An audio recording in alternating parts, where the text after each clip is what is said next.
Uwezo mwingi tulia hapo msomaji. Joka alikuja na plan B. Akasema sasa hapa nimekisha kanyanyika. Ikabidi atengeneze wakala, akampa kitale cha enzi, akampa mamlaka na uwezo mwingi. Lengo lake ni nini? Mstari wa 4. Inasema hivi. Ndio.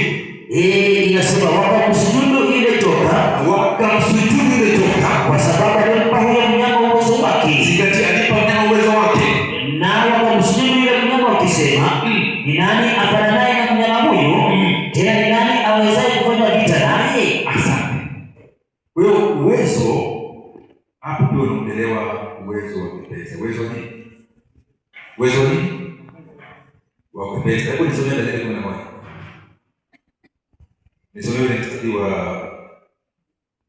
wa 38.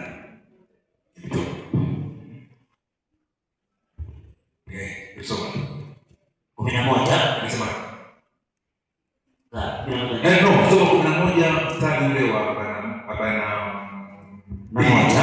moja. Inasema hivi, tena ataingia katika hiyo nchi. Mstari wa 3.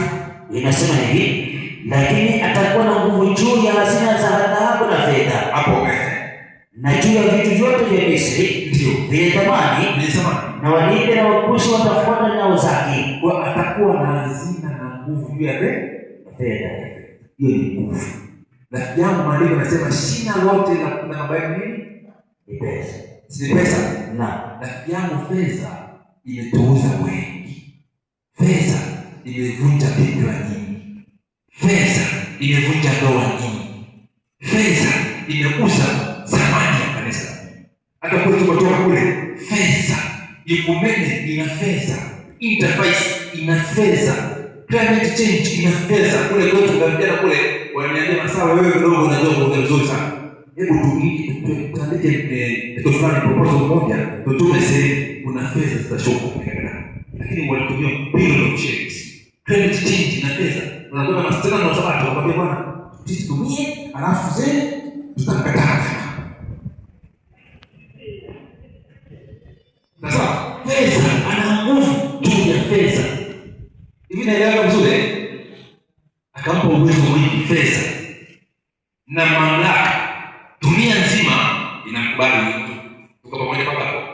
Awe Muislamu, awe Muhindu, awe nani, wote wamekubali climate change kwa sababu ina mshiko. Tena China umwelezi juu ya baba. Wale wajielewana kuhusu tu mapati kuteuliwa na Vatican moja kwa moja. Lakini China anaikubali kwa sababu mfumo wa purpose unaifailisha China kiuchumi. China inakuwa kiuchumi leo, unapata bidhaa China, lakini kwa sababu ni Jesuit wanaikuza China. Hapo unamtaka Marekani kumwambia ili Marekani iende vizuri ifuate mfano wa China. Unajua China wanafanya nini? China serikali ina nguvu juu ya dini. Serikali inapangia dini, inakwambia cha kuamini. Huo mpango ambao Vatican inataka ifanye. Afungue leo ukurasa wa inaitwa WEF, World Economic Forum. World Economic Forum na uchumi. Angalia nchi gani bora price ni China. Kwamba dunia nzima ipate mfumo kama wa China. Kwa hiyo Marekani itapogeuka itanena kama toka, maana itakuwa inachukua mfumo kama wa China. Hiyo ndio climate change agenda.